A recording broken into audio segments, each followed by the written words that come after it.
আপনারা দেখেন টমেটোর পাতাগুলো একেবারে ধ্বংস হয়ে গিয়েছে এই লেট ব্লাইট রোগ হয়।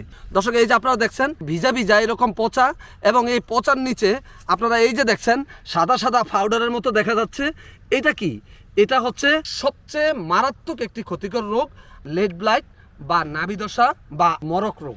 দর্শক এই মরক রোগ হলে যদি আপনি বসে থাকেন, দর্শক 2 থেকে 3 দিনের মধ্যে সকল পাতা এরকম হয়ে যাবে এবং এরকম পচে গিয়ে সমস্ত গাছ আপনারা এই যে দেখছেন একেবারে জমিতে একটি পাতাও আর অবশিষ্ট নেই, এবং আপনার এই জমিতে পোড়া পোড়া গন্ধ মনে হবে, অর্থাৎ আপনার জমিটি একেবারেই শেষ।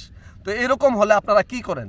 এরকম হলে আপনারা সেই 10 থেকে 15 বছর আগে যেসব ছত্রাকনাশকগুলো আবিষ্কার হয়েছে সেগুলো স্প্রে করেন, কিন্তু এই রোগটি দমন করতে পারছেন না। দর্শক এই রোগটি হলে আপনারা একদম বসে থাকবেন না। আজকের পর্বেই জানবেন এই নাভিদশা কেন হয় এবং কিভাবে প্রতিরোধ বা প্রতিকার করবেন। দর্শক ভিডিওটি অত্যন্ত গুরুত্বপূর্ণ, তাই ভিডিওটি না টেনে পুরো ভিডিওটি দেখার বিনীত অনুরোধ রইল। দর্শক গ্রীষ্মকালীন টমেটো অনেকে শখের বসে কিংবা অনেকে বাণিজ্যিক ভিত্তিতে চাষ করেন, আর অনেকেই এই গ্রীষ্মকালীন টমেটো চাষাবাদ করে একেবারে ক্ষতির সম্মুখীন হয়ে আপনি নিরাশ হয়ে পড়েন। দর্শক অনেকগুলো ভুলের কারণে গ্রীষ্মকালীন টমেটো করে আপনি সফল হতে পারছেন না। দর্শক প্রথম ভুলটি করেন আপনি জাত বাছাই করতে গিয়ে, আর দ্বিতীয় ভুলটি করেন দর্শক এই যে শেড দেখছেন, এই শেড নির্মাণে ভুলের কারণেই আপনি সফল হন না। তৃতীয় ভুলটি করেন আপনি সঠিক হরমোন প্রয়োগ না করার কারণে। দর্শক এছাড়াও আরও অসংখ্য ভুল করার কারণেই আপনি এই গ্রীষ্মকালীন টমেটো চাষাবাদে সফল হতে পারেন না। দর্শক এই গ্রীষ্মকালীন টমেটো চাষাবাদে সফল হতে সর্বশেষ পরীক্ষিত কৌশলগুলো আপনাদেরকে জানাবো 15টি পর্বে। প্রত্যেকটি পর্বে থাকবে কৃষকরা কোন কোন ভুলগুলো করে গ্রীষ্মকালীন টমেটো চাষাবাদে এবং এই ভুল উত্তরণে আপনি কী পদক্ষেপগুলো নেবেন, বিস্তারিত সব তথ্য। দর্শক এই 15টি পর্ব ধারাবাহিকভাবে দেখে যদি আপনি গ্রীষ্মকালীন টমেটো চাষাবাদ করেন তাহলে আপনি ইনশাআল্লাহ শতভাগ সফল হবেন। এই 15 পর্বের ধারাবাহিকের প্রথম পর্বে থাকবে হরমোন প্রয়োগ আবশ্যক নয়, তবে একবার ফুলে হরমোন প্রয়োগ করলে বাম্পার ফলন হয় এমন গ্রীষ্মকালীন টমেটোর সেরা 6টি জাতের তথ্য।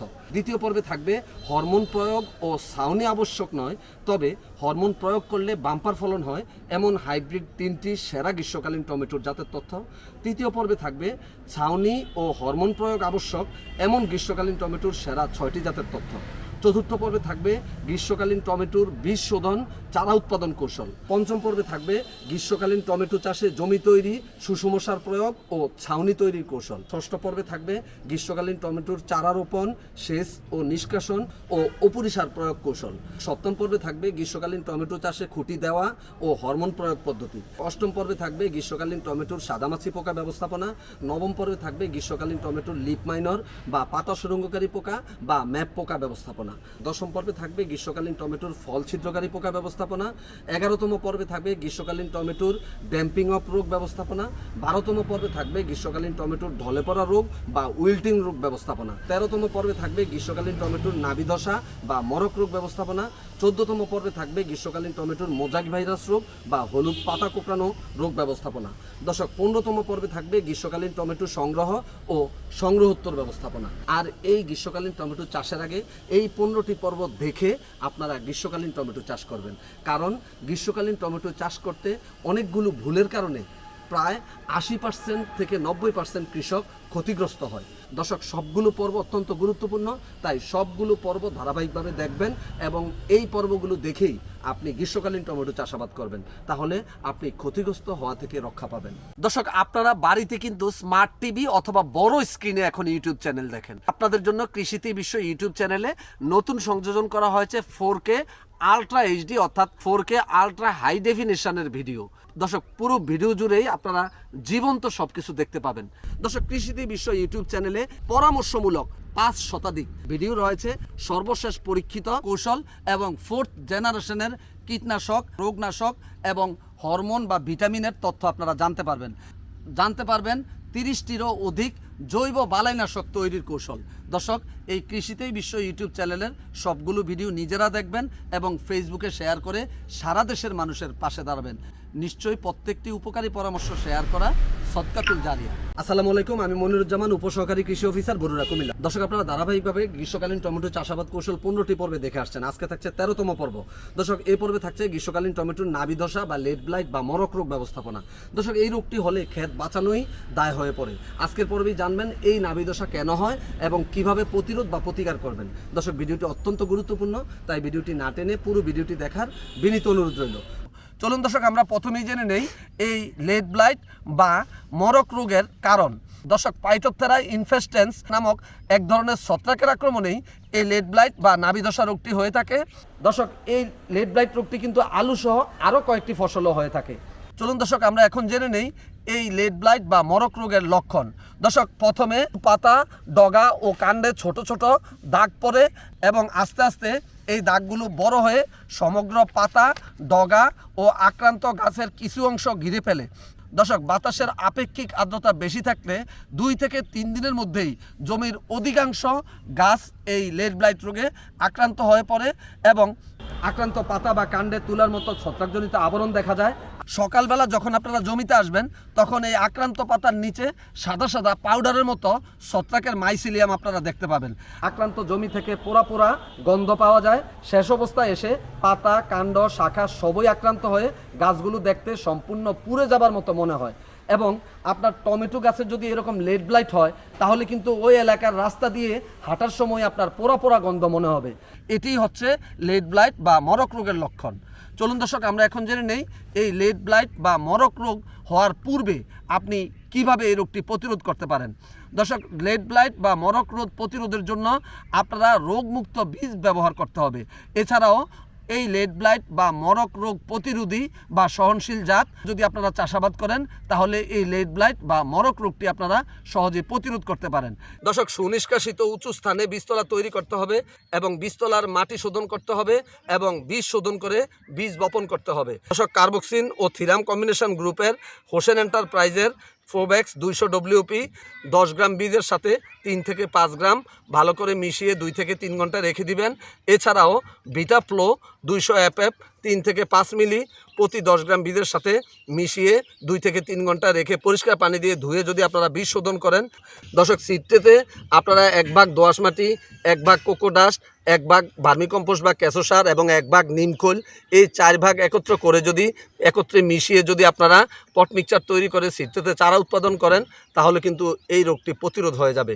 দর্শক চারা গজানোর 3 থেকে 5 দিনের মধ্যে ম্যানকোজেব গ্রুপের ছত্রাকনাশক, বায়ারের ডায়াথেনাম 45, সিনজেন্টার জ্যাজ, অটোর ইন্ডোফিল, এসিআইয়ের নেমিস্পোর, স্কয়ারের এগ্রিজেব এর যে কোনো একটি 2 গ্রাম পার লিটার হারে সকালে পুরো চারা এবং গোড়ার মাটি ভিজিয়ে যদি আপনারা স্প্রে করে দেন এবং 7 দিন পরে যদি পুনরায় স্প্রে করেন তাহলে কিন্তু এই রোগটি প্রতিরোধ হয়ে যাবে। এছাড়াও জমিতে সেচ চাষের পূর্বে অন্যান্য জৈব ও রাসায়নিক সারের সাথে ইস্পাহানির বায়োডার্মা বা বায়োডার্মা সলিড 100 গ্রাম পার শতক, হ্যাকেমের টাইকস্ট 200 গ্রাম পার শতক, এসিআইয়ের বাম্পার টাইকো 100 গ্রাম পার শতক, টিবিএস এগ্রো টাইকো পিবি 150 গ্রাম পার শতক সুষম সার ব্যবহার করতে হবে। চারা রোপণের পূর্বে 1 বিঘা জমির জন্য 50 গ্রামের 2 প্যাকেট ডিকোপ্রাইমা নামক মাইক্রোবিয়াল ছত্রাকনাশক 1 লিটার পানিতে 24 ঘন্টা ভিজিয়ে রাখতে হবে এবং যে পাত্রে ডিকোপ্রাইমা 24 ঘন্টা ভিজানো হবে সেই পাত্রের মুখ অবশ্যই খোলা রাখতে হবে যাতে বাতাস চলাচল বা অক্সিজেন আসা যাওয়া করতে পারে। দর্শক যদি আপনারা ঢাকনা বন্ধ করে রাখেন তাহলে অক্সিজেনের অভাবে ডিকোপ্রাইমার গুণাগুণ নষ্ট হয়ে যাবে। ডিকোপ্রাইমা ভিজানো 1 লিটার পানির সাথে আরও 50 থেকে 60 লিটার পানি মিশিয়ে আপনারা জমিতে স্প্রে করবেন। তার 3 থেকে 4 দিন পরে আপনারা রোপণ করবেন। এইভাবে 20 দিন পর আরও 2 বার স্প্রে করে আপনারা এই লেড ব্লাইট বা মরক রোগটি সহজেই প্রতিরোধ করতে পারেন।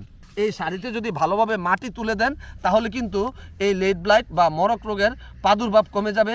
একই স্থানে বারবার চাষাবাদ করতে যাবেন না এবং ফসল কাটার পর অবশিষ্ট অংশ যদি আপনারা পুড়িয়ে দেন তাহলে কিন্তু সহজেই এই রোগটি প্রতিরোধ করতে পারেন। দর্শক যখন তাপমাত্রা বেড়ে যায় তখন কিন্তু এই লেড ব্লাইট বা মরক রোগের প্রকোপও বেড়ে যায়। দর্শক আকাশ মেঘাচ্ছন্ন, ঘন কুয়াশা, গুড়ি গুড়ি বৃষ্টিতে 3 থেকে 4 দিনের বেশি চলতে থাকলে দেরি না করে ম্যানকোজেব 64% ও ডাইমেথোমর 10% ও সাইমোক্সানিল 8% কম্বিনেশন গ্রুপের ইঞ্জিনিয়ার্সের স্পিনার 82 WP 2 গ্রাম পার লিটার অথবা ম্যানকোজেব 64% ও মেটালক্সিল 8% কম্বিনেশন গ্রুপের ছত্রাকনাশক রিডুমিল গোল্ড বা অন্য যে কোনো কোম্পানির যে কোনোটি 2 গ্রাম পার লিটার অথবা ইপ্রোডিয়ন ও ম্যানকোজেব কম্বিনেশন গ্রুপের ইস্ট ওয়েস্টের রিলিফ 50 WP 3 গ্রাম পার লিটার অথবা বেনালক্সিল 80 গ্রাম ও ম্যানকোজেব 640 গ্রাম কম্বিনেশন গ্রুপের স্যামকোর গ্যালবেনেম 2 গ্রাম পার লিটার, অথবা ডাইমেথোমর্ফ 9%, ম্যানকোজেব 60% কম্বিনেশন গ্রুপের পদ্মার অ্যাক্রোবট এমজেড, ইনতেপার হাসিন অথবা অটোর ফোরাম এর যে কোনো একটি 2 গ্রাম পার লিটার, অথবা ম্যানকোজেব 640 গ্রাম, সাইমোক্সানিল 80 গ্রাম কম্বিনেশন গ্রুপের যে কোনো কোম্পানির ছত্রাকনাশক 2 গ্রাম পার লিটার, অথবা ক্লোরোথালোনিল ও সাইমোক্সানিল কম্বিনেশন গ্রুপের মিমপ্যাক্সের সেলপি 36 ডব্লিউপি, ইস্টোয়েস্টের কোরাল, স্যামকোর বাউন্টি এর যে কোনো একটি 2 গ্রাম পার লিটার হারে সকালে পুরো গাছ ভিজিয়ে স্প্রে করে দিবেন এবং 7 দিন পর পুনরায় স্প্রে করবেন। চলুন দর্শক, আমরা জেনে নেই গ্রীষ্মকালীন টমেটোতে যখন আপনার লেড ব্লাইট হয় তখন আপনি কি করবেন। আক্রান্ত জমিতে সেচ যথাসম্ভব বন্ধ করে দিতে হবে, কারণ আপনি যদি আক্রান্ত জমিতে স্যাঁতসেঁতে রাখেন বা পানি দেন তাহলে এই রোগটি দ্রুত ছড়িয়ে যাবে। দর্শক, নিয়মিত জমি পরিদর্শন করবেন।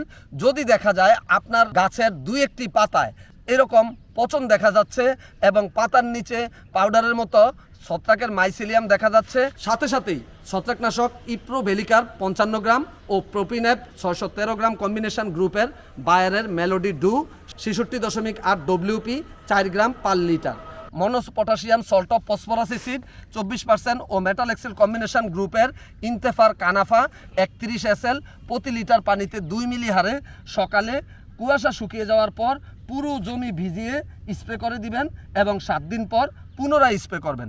দর্শক, যদি কানাফা না পান তাহলে কপার অক্সিক্লোরাইড ও ডাইমেথোমর্ফ কম্বিনেশন গ্রুপের নেটিভ ক্রপ কেয়ারের কপাল 73 ডব্লিউপি 2 গ্রাম পার লিটার, অথবা অ্যাজোক্সিস্ট্রাবিন 15%, সিপ্রোকোনাজল 12.5%, বুস্কেলির 27% কম্বিনেশন গ্রুপের টেন্সএগ্রো 3 অপশন 55 SC, অথবা নিউ এগ্রো নিউ 3 1 মিলি পার লিটার, অথবা ম্যান্ডি প্রোপানিট গ্রুপের ছত্রাকনাশক সিনজেন্টার রিভার্স 250 SC 1 মিলি পার লিটার, অথবা পাইরাক্লোস্টাবিন ও মেটিরাম কম্বিনেশন গ্রুপের অটোর ক্যাব্রিওটপ, এসিআই এর মিটপ, হ্যাকমের মেট্রোবিন এর যে কোনো একটি 3 গ্রাম পার লিটার হারে সকালে পুরো গাছ ভিজিয়ে স্প্রে করে দিবেন এবং 7 দিন পর পুনরায় স্প্রে করবেন, অথবা ডাইমেথোমর্ফ 300 গ্রাম, সাইমোক্সানিল 50 গ্রাম কম্বিনেশন গ্রুপের সিটেডের ক্যাকটাস 70 ডব্লিউডিজি 2 গ্রাম পার লিটার এবং স্যামকোর ডাইমক্স 35 SC 2 মিলি পার লিটার হারে, অথবা টাইসাইক্লোজল 60%, বিসমাথিওজল 20% ও কাসুগামাইসিন 3% কম্বিনেশন গ্রুপের